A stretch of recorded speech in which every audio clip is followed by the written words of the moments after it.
इस कहानी को अंत तक सुने, क्योंकि यह कहानी आपकी जिंदगी बदलने वाली है। शहर में एक नवयुवक अपने जीवन से बहुत परेशान था, क्योंकि वह कामयाब होना चाहता था, लेकिन वह नहीं हो पा रहा था, क्योंकि उसका मन उसको अपना गुलाम बना रखा था। उसके मन में हमेशा हजार विचार चलते रहते थे, और जब भी वह पढ़ने बैठता तो उसके मन में अनावश्यक विचार आ जाते थे। जब वह पढ़ने बैठता तो उसके मन में बाजार की बातें, गाने, फिल्में और अन्य विचार आते थे। बाजार की बातें, गाने, फिल्म में वो सारी चीजें जो उसे देख रखी थी, वो सब उसका दिमाग में आती। मन बार बार घूमने को कहता कि यार पढ़ाई छोड़, किताब को बंद कर और चल कहीं और चलते हैं। जैसे ही वह किताब खोल के थोड़ी देर पढ़ता, उसके मन में अचानक ये सारे फालतू के ख्याल आने लगते, जैसे उसका मन उसे पढ़ने से रोक रहा हो। मन कह रहा है कि चल बाहर घूम के आते हैं, चल बाहर कुछ मस्ती करके आते हैं, और यही चीज उन्हें आगे बढ़ने नहीं दे रही थी। ये विचार उसे पढ़ने से रोकते और उसके ध्यान को भटकाते, जिससे वह कभी भी ध्यान से पढ़ने में सक्षम नहीं हो पाता था। इस वजह से उसका ध्यान विचलित हो जाता था। एक दिन उसके दादा ने उसे बताया कि जंगल में एक महात्मा आए हुए हैं, जिनके पास हर समस्या का समाधान है। अगर तुम कामयाब बनना चाहते हो तो उनके पास जाओ और अपनी समस्या उन्हें बताओ। उन्हें निश्चित रूप से तुम्हारी सहायता करेंगे। अब तुम्हें देर नहीं करनी चाहिए, तुम चुपचाप वहां चलो, क्योंकि इसमें तुम्हारी भलाई है। वह नवयुवक महात्मा के पास गया और देखा कि महात्मा नदी के किनारे ध्यान में लगे हुए हैं। उसने महात्मा के पास बैठकर कहा, महात्मा, मैं बहुत दूर से आया हूं, अब आप भी मेरी जिंदगी बचा सकते हो। लेकिन महात्मा अपनी आंखें नहीं खोली। धीरे धीरे 1 घंटा बीत गया, लेकिन महात्मा की आंखें नहीं खुली। उसने फिर महात्मा से कहा, मैं बहुत दूर से आया हूं, आप अपनी आंखें खोलिए, मैं आपके पास मदद के लिए आया हूं। थोड़ी देर बाद महात्मा ने आखिरकार अपनी आंखें खोली और बोले, मुझे उससे क्या लेना देना। उस नवयुवक ने कहा, अजीब बात है, मैं तो आपके पास बहुत दूर से आया हूं और आप कह रहे हैं कि मैं क्या करूं। महात्मा ने कहा, हाँ, मैं इसमें क्या कर सकता हूं। तुम्हारी समस्या तुम्हारे अंदर है, मुझे वह तो दिख नहीं रही। अगर सच में तुम्हारे पास परेशानियां हैं तो एक काम करो। महात्मा ने कहा, ठीक है, फिर तुम उस परेशानियों को मेरे पास ला कर दो। नवयुवक ने कहा, ये क्या बात हुई, मैं ऐसा कैसे कर सकता हूं, कैसे वह परेशानियों को आपके पास ला कर दूं, ये तो हो ही नहीं सकता। महात्मा ने कहा, जब तुम वह विचार लाकर दे ही नहीं सकते तो इसका मतलब है कि वह विचार तुम्हारे अंदर है। नवयुवक ने कहा, महात्मा, मुझे कुछ समझ नहीं आ रहा है कि आप क्या समझाना कहते हैं। मैं आपके पास इसलिए आया हूं कि मैं परेशान रहता हूं, मेरा मन चिंतित रहता है, मैं कभी किसी काम में ध्यान नहीं लगा पाता, और जब भी ध्यान लगाने की कोशिश करता हूं, मन में अनावश्यक विचार आ जाता है और मेरा मन भटक जाता है। महात्मा ने कहा, चलो नदी में ध्यान से देखो और बताओ कि तुम्हें क्या दिखाई दे रहा है। उस दिन नदी में ध्यान से देखने के बाद उसने कहा, मुझे बांस, पानी और काफी सारे पत्थर दिखाई दे रहा है। महात्मा ने कहा, तुम नदी के अंदर जाओ और देखो, नदी में से एक सफेद पत्थर उठाकर लाओ। लड़का नदी के बीच गया और सफेद पत्थर ढूंढने लगा, लेकिन उसे मिल नहीं रहा था। महात्मा ने पूछा, क्या तुम्हें सफेद पत्थर दिखाई दे रहा है? लड़का ने कहा, हाँ, मैं उसी को ढूंढने की कोशिश कर रहा हूं। थोड़ी देर बाद महात्मा ने पूछा, तुम क्या सोच रहे हो? मैं कुछ नहीं सोच रहा हूं, मैं सोच रहा हूं कि वो पत्थर सफेद मुझे मिल क्यों नहीं रहा। महात्मा उसके पास गए और उसके सर को पकड़कर नदी में कुछ पल के लिए डाल दिया। लड़का बिल्कुल घबरा गया, डर गया और मानो उसकी मौत हो जाएगी। फिर महात्मा ने उसे बाहर निकाल दिया। महात्मा ने कहा, यह क्या तरीका है, क्या आप मुझे मारना चाहते हो? महात्मा ने कहा, अब तो मुझे बताओ कि जब तुम नदी में अंदर थे तब तुम्हारे मन में क्या ख्याल आ रहा था। लड़का ने कहा, महात्मा, आप ऐसी बातें कर रहे हैं, जिसके सिर पर मौत नाच रही हो वो भला किसी और चीज के बारे में कैसे सोच सकता है। मैं बस यही सोच रहा था कि कैसे भी करके मैं इस पानी से बाहर निकलूं और अपनी जान को बचाऊं। मेरे दिमाग में और कोई भी ख्याल नहीं था। महात्मा ने कहा, यह सबक है। ध्यान का यही फल है कि जब तुम्हारे दिमाग में सिर्फ एक ही विचार चलेगा, तभी तुम उस एक विचार पर ध्यान कर पाओगे। जब तुम पत्थर को ढूंढ रहे थे, तब तुम्हारे मन में सिर्फ वही विचार था। आसपास की चीजों के बारे में भी तो सोच रहे थे, इसलिए तुम्हें पत्थर नहीं मिल रहा था। यहां देखो, ये रहा सफेद पत्थर। लेकिन जैसे ही मैंने तुम्हारा सिर पानी में डाला, तुम्हारी जान पर बन आई या नहीं? अब तुम्हारे मौत करीब थी, इसलिए तुमने सब कुछ छोड़कर अपनी जान बचाने की कोशिश की। कैसे भी करके मेरी जान बच जाए। उस समय तुम्हारे दिमाग में अपनी जान बचाने के अलावा और कोई भी ख्याल नहीं था। यही ध्यान है, यानी एकाग्रता।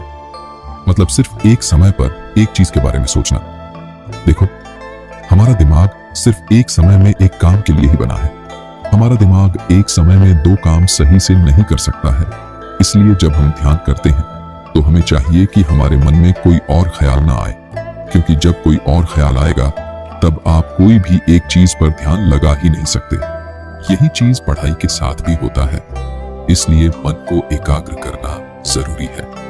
कुछ चीजें हैं जिंदगी को बर्बाद कर देती हैं, लेकिन अगर आप स्टूडेंट हो तो आपको अपने काम पर फोकस करना चाहिए, तभी आप जिंदगी में कामयाब हो पाओगे।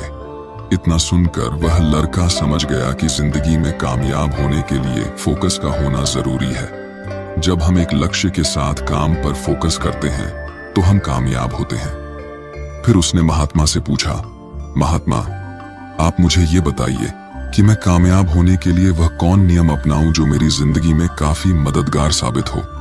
तब महात्मा ने कहा, जिंदगी में एक बात हमेशा याद रखना, तुम खुद को बनाते हो। मतलब तुम जो कुछ भी करते हो, जो कुछ भी देखते हो, जो कुछ भी सीखते हो, जहां भी जाते हो, हर वो चीज तुम्हें सबक सिखाती है। और तुम जैसे माहौल में रहते हो, वैसे तुम बन जाते हो। हम अपनी भविष्य का खुद निर्माण करते हैं। जिंदगी में सफल होना आसान नहीं है। जब इंसान सफलता के रास्ते पर चलता है, तो उसके रास्ते में बहुत सारी रुकावटें भी आती हैं, और कुछ रुकावटें इंसान खुद बनाता है। इसलिए कुछ गलतियां ऐसी होती हैं जो गलतियां तुम्हें नहीं करनी चाहिए, और कुछ काम ऐसे हैं जो इंसान को नहीं चाहिए। आओ इस बारे में मैं तुम्हें बताता हूं, जिसमें सबसे पहला नंबर 1 है, एक लक्ष्य को निर्धारित करो। ये बात सही है, जिस इंसान के जीवन में एक लक्ष्य नहीं, वो अपने जीवन में कभी आगे बढ़ ही नहीं सकता। ये ठीक वैसे ही है जैसे मैं तुम्हें कहूं कि तुम मार्ग में आगे चलो, लेकिन तुम्हें यह नहीं बताऊं तुम्हें कहां तो आगे चलना है। तुम खुद ही सोच के देखो, तुम कहां तक आगे चलोगे। तुम चलते चलते थक जाओगे, क्योंकि जब तुम्हें मंजिल नहीं पता, तो तुम भला कहां पहुंचने की कोशिश करोगे। और तुम अपने दिमाग को क्या बताओगे कि तुम कहां जा रहे हो और तुम्हारी मंजिल क्या है। इसलिए मंजिल यानी एक लक्ष्य का होना जरूरी है। जब तुम्हारे पास लक्ष्य होता है, तो तुम आगे बढ़ने के लिए प्रेरित होते हो, और तुम थकते भी नहीं हो, और तुम हर दिन धीरे धीरे आगे बढ़ते रहते हो। इसीलिए एक लक्ष्य जरूरी है, जिसमें तुम दिन रात काम कर सको। वो लक्ष्य जो तुम्हें आगे बढ़ाने के लिए मजबूर कर दें। इसलिए खुद से सवाल करो कि तुम किस लिए बढ़ना चाहते हो, तुम किस लिए आगे बढ़ना चाहते हो, क्योंकि जिंदगी भी यही चीज तुम्हें कामयाब बनाएगी। नंबर 2, समय की अहमियत को समझो। ये बात सही है, जो लोग जीवन में समय की महत्वता को नहीं समझते, समय कभी भी उनके हक को नहीं समझता। इसलिए समय की कद्र करना सीखो। फालतू के कामों में, फालतू की बातों में, फालतू की उन चीजों में समय को कभी बर्बाद मत करो, जिनसे तुम्हें कुछ भी हासिल नहीं होगा। अपने लक्ष्य को मेहनत से लगाओ। अपने लक्ष्य को अपने आप को कामयाब बनाने में लगाओ, और अपने लक्ष्य को उन चीजों में लगाओ जो तुम्हें आगे ले जाएं। फालतू की वो लोग जो हमेशा रास्ते के रुकावट बनाते हैं, जो हमें गलत रास्ते पर लेकर जाते हैं, उन लोगों से दूर रहो, तभी तुम्हारी भलाई है। नंबर 3, सवेरे उठने की आदत डालो। रोज सुबह जल्दी उठने का नियम बनाएं। ऐसा इसीलिए क्योंकि सुबह के वातावरण में गजब की ऊर्जा होती है। साथ ही उस समय दिमाग पूरी तरह से फ्रेश होता है, जिस कारण उस समय की गई पढ़ाई हमेशा याद रहती है। इतना ही नहीं, इस समय पढ़ते समय कठिन से कठिन सवालों को भी आसानी से हल किया जा सकता है। सुबह जल्दी उठने के लिए रात को समय पर सोना भी जरूरी है। साथ ही शारीरिक और मानसिक स्वास्थ्य को बनाए रखने के लिए 7-8 घंटे की नींद आवश्यक है। ये सब बात सही है। ब्रह्म मुहूर्त का समय तुम्हारे दिमाग के लिए सबसे अच्छा समय होता है, क्योंकि इस मुहूर्त में माहौल बिल्कुल शांत होता है। तुम सुबह उठकर ध्यान क्रिया करके पढ़ाई कर सकते हो। तुम देखोगे कि तुम जो भी पढ़ोगे वो तुम्हें याद रहेगा और वो जीवन भर तुम उसे कभी नहीं भूलोगे। इसीलिए ब्रह्म मुहूर्त वरदान है। और अच्छी सोच रखें और खुद को प्रेरित करें। हमेशा अपनी सोच अच्छी रखें और खुद को आगे बढ़ाने के लिए प्रेरित करते रहें। अच्छी सोच से मन में सकारात्मक ऊर्जा बढ़ाती है, जो विद्यार्थी जीवन में बहुत जरूरी है। वहीं दूसरी ओर अगर कोई काम करने में कठिनाई महसूस हो रही है तो ऐसे में बिल्कुल भी निराश नहीं होना चाहिए। ऐसे वक्त में जरूरत होती है खुद को प्रेरित करने की। खुद को प्रेरित करें कि कोई भी काम असंभव नहीं है और उस कार्य को करने का प्रयास करें। चूंकि हर स्थिति में सकारात्मक सोच रखना भी मुमकिन नहीं है, इसलिए ऐसी स्थिति जब दिमाग केंद्रित न हो और मन में नकारात्मक विचार आने लगे तो अपने माता पिता और अभिभावक से सलाह जरूर ले लेनी चाहिए। हमेशा प्रसन्न रहें। विद्यार्थी जीवन में हमेशा खुश रहने का प्रयास करें। खुश रहने से आप न केवल अच्छी तरह से स्टडी कर पाएंगे, बल्कि दूसरों के साथ आपके संबंध भी अच्छे बने रहेंगे। दरअसल जो भी लोग हमेशा मुंह लटकाए रहते हैं, उनसे कोई भी बात नहीं करना चाहता है। वहीं एक मुस्कान के साथ अगर आप दूसरों से मिलते हैं तो उन पर इसका सकारात्मक असर पड़ता है। बाकी कहानी आपको कैसी लगी, आप हमें जरूर बताइए और इसी तरह की वीडियो को देखने के लिए हमारे YouTube चैनल को जरूर करें सब्सक्राइब। अगर आपका किसी भी तरह का सवाल है तो आप वो भी हमसे पूछ सकते हैं।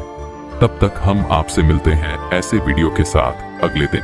धन्यवाद।